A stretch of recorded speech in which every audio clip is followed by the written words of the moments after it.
Thank you very much. Thank you. What an honor to be here, and I want to say thanks to a dear friend, James Robison, who was more than just a friend and an employer, but a true mentor to me at a very important part of my life. Now, I've been given 10 minutes to get this done. Let me just tell you something. There's a lot more in my wagon than I'm going to be able to unload. Typically, news breaks on Fox are longer than 10 minutes. And it takes Barack Obama longer than 10 minutes every day just to complain about Fox News every press conference he has. So here's the thing. I'm not going to be able to take the time to tell you the things that I think or believe, but I want to share with you some things that I feel like I can say, these are the things that I know.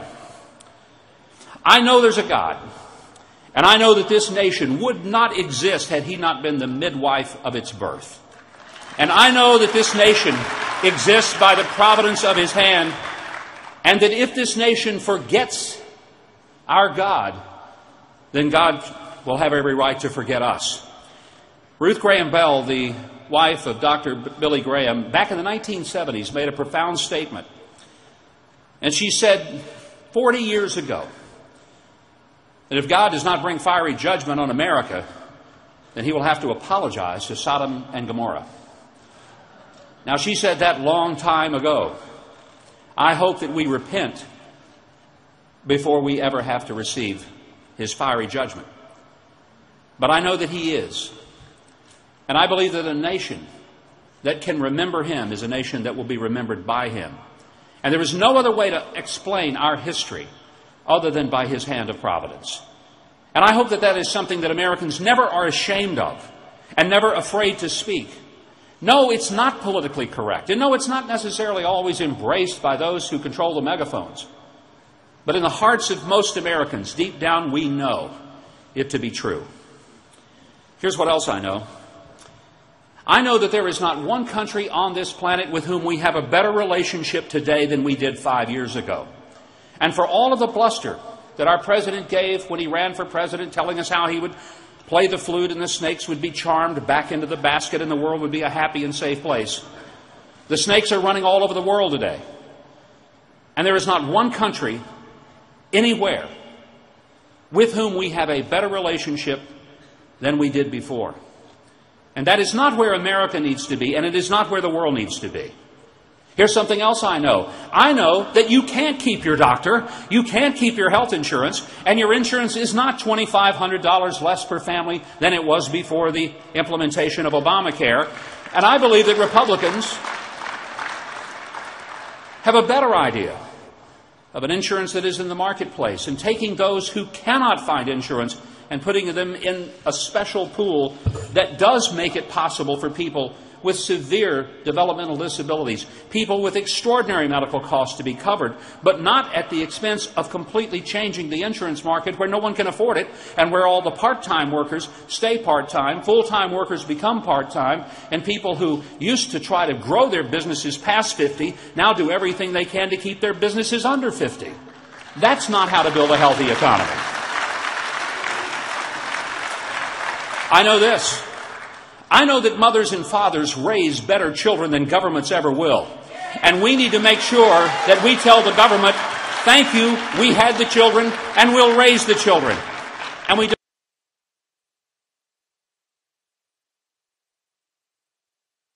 don't need you picking everything from their menu all the way to where they go to school.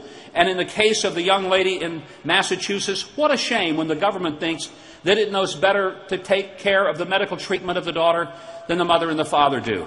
There's something wrong when a government kidnaps children from their own families.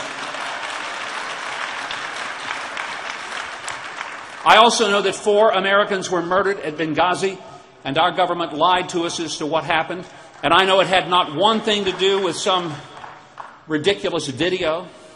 And I know something else. With all due respect to Hillary Clinton, it does make a difference why they died and who did it.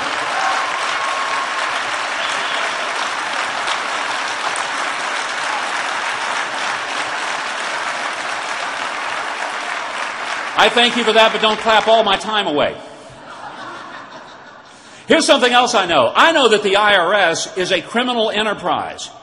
that it has become a matter of cancer in this country, and that the best way to get the IRS off our backs and out of our lives is to enact a fair tax which will eliminate the IRS once and for all, and no longer will they be intimidating Americans who are conservative. I know that life begins at conception, and I know that a society that sacrifices its own children is no better than the ancient Philistines. And I know that our country was built on the notion that all of us are created equal, and that every person has intrinsic worth and value, and that no person is worth less than another, and therefore no person is worth more than another. That we all have value, and none of us are disposable. None of us are expendable, and every life should be treated with dignity and respect. I know that people in uniform deserve better than to come home from having fought the wars that we've sent them to fight, and then to be told that they have to wait in line for months before they're going to be able to receive the treatment that they were promised, whether it's for PTSD or whether it's for a physical ailment that has visible scars.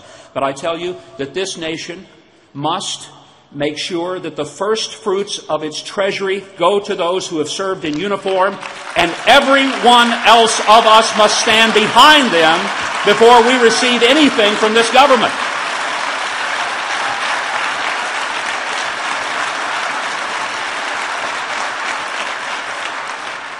I also know that freedom is better than tyranny. But I also believe that a government that spies on its people and lies to its people is taking us on a trajectory toward tyranny and must be changed, and changed now. I know that the only time that Vladimir Putin shivers is when he has his shirt off in a cold Russian winter. That he's not the least bit worried about what we think of him or what we may pretend that we're going to do to him. The fact is, we have unloaded our own guns, and across the world, no one trusts us, no one listens to us, no one respects us, and no one fears us. And I tell you this, I know that our treatment of our one true ally between all of Africa and Asia, the land of Israel, has been incredibly mistreated by this government. And we need to change the policy that has made it so that we spend more time pressuring Israel to stop building bedrooms in the land that was given to them by Abraham than we put pressure on the Iranians to stop building bombs that are pointed toward us. That, my friend, is insanity. I know it, and you know it as well.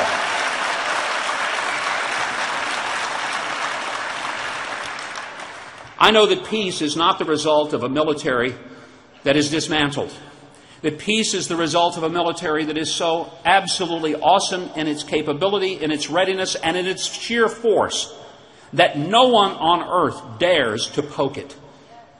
And I know that a military like that is one that we probably will never have to actually use, because it provides a fearsome inhibitor to those that would ever seek to provoke it. And that the particular projections of our government in taking down the military away from a point of readiness, I know this, that does not make the world a safer place. And it is the duty and responsibility of the American government to make us safer and more secure, not less. This I know, and this you know as well. And I know this. I know that the First Amendment guarantees the right of free speech, that it guarantees the right of a free press, and that it guarantees religious liberty for every person. And I know that it was prohibited of the government to ever dictate how much faith a person can have and to what extent a person can believe. And when the government begins to say it's okay if you have faith, but you can only have this much of it, because when you have this much of it, and it may somehow conflict with something government has passed, here's what I know. It's time for the government to scale back, not for people of faith to scale back. Religious liberty should be unimpeded in this nation.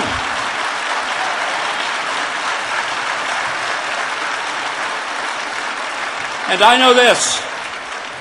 I know that the Second Amendment is the only last resort we have in this country to protect all of the other freedoms that we enjoy, and God help us if we ever forget that. And I know this. I know that this is a time when conservatives need to focus on how we will lead America, not just how we will bleed each other in the context of our conservative world. Too much is at stake.